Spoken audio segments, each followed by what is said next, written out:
India के साबिक वज़ीर आज़म राजीव गांधी और इनके भाई संजय गांधी दोनों ही को रफ्तार और मशीनों से बहुत प्यार था। एक तरफ राजीव हवाबाजी के असूलों पर अमल करते थे तो दूसरी तरफ संजय हवाई जहाज को कार की तरह चलाते थे। त्यारे को हवा में कलाबाजियां लगवाना इनका शौक हुआ करता था। सन 1976 में उन्हें हल्के त्यारे उड़ाने का लाइसेंस मिला, लेकिन इंदिरा गांधी को इक़्तिदार से हटाए जाने के बाद जनता पार्टी की हुकूमत ने इनका लाइसेंस मनसूख कर दिया। लेकिन फिर जैसे ही इंदिरा गांधी दोबारा इक़्तिदार में आई, इनका लाइसेंस भी उन्हें वापस कर दिया गया।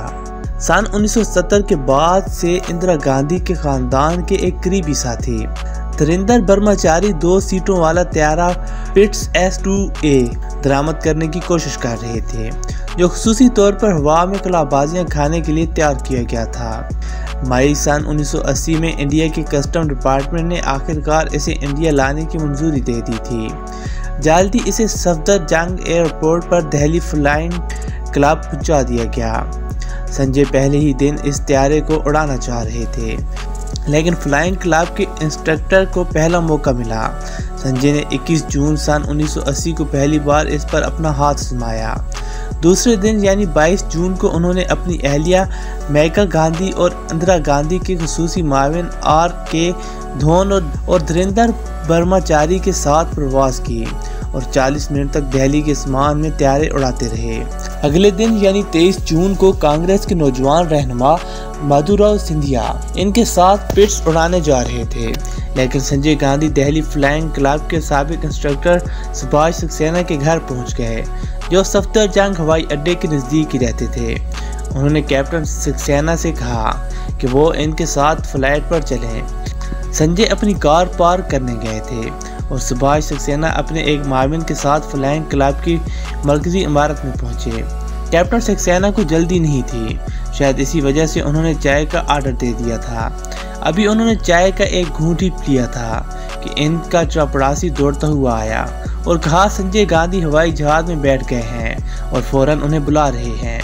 कैप्टन सक्सेना ने अपने असिस्टेंट को ये कहते हुए घर भेज दिया कि वो 10-15 मिनट में वापस आ जाएंगे। कैप्टन सक्सेना पिट्स के अगले हिस्से में बैठे और संजय ने अकबी हिस्से में बैठकर अपना कंट्रोल संभाल लिया। उन्होंने सुबह 7:58 पर टेक ऑफ किया। संजय ने हिफाजती क़वायद को नज़रअंदाज करते हुए रहायशी इलाके पर 3 लूप यानी गोते लगाए। वो चौथा लूप लगाने ही वाले थे जब कंट्रोल टावर में बैठे त्यारे को देखने वाले लोगों का मुंह इस वक्त खुला का खुला रह गया, जब उन्होंने देखा कि त्यारा अशोका होटल के पीछे अचानक गायब हो गया। सक्सेना के माविन ने भी तेजी से जहाज को नीचे गिरते देखा। उन्होंने अपनी साइकिल उठाई और पागलों की तरह चलाते हुए मौके पर सबसे पहले जा पहुंचे। बिल्कुल नया पिट्स ट्विस्टर बुरी तरह तबाह हो गया था और इससे गहरा काला धुआं उठ रहा था, लेकिन इसमें आग नहीं लगी थी।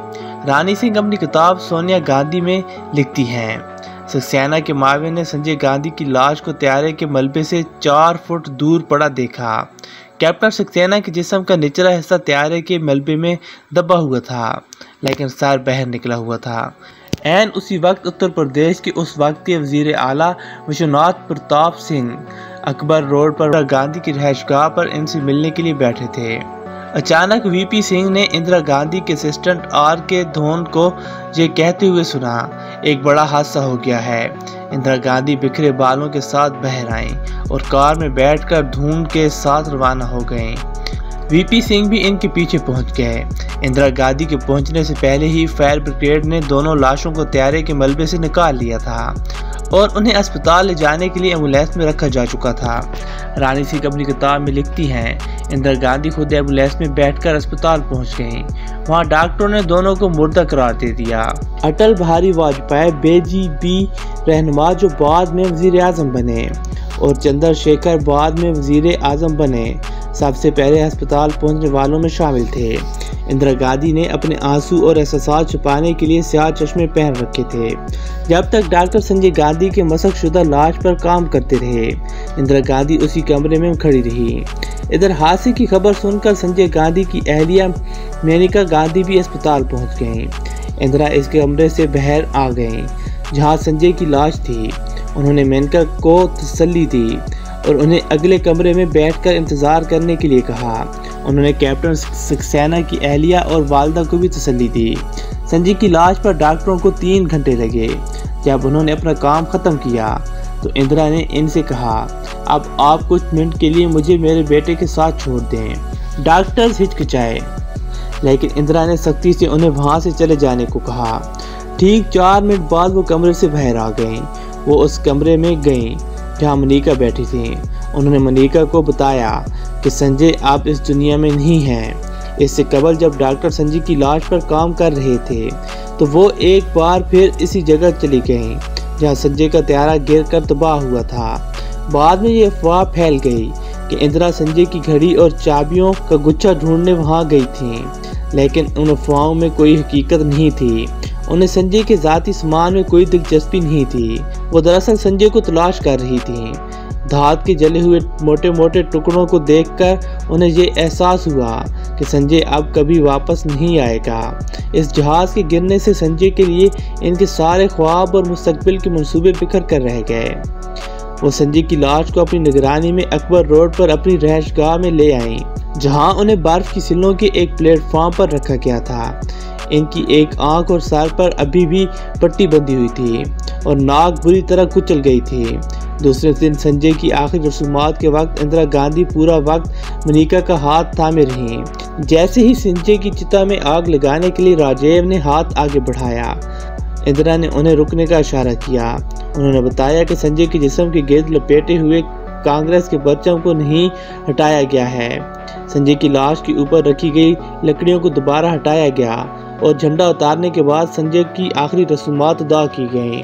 नाजरीन, मौत एक अटल हकीकत है जो कि हर एक को हर हाल में आखिरकार आनी ही है। हम उम्मीद करते हैं आपको आज की इस वीडियो से बहुत कुछ सीखने को मिला होगा।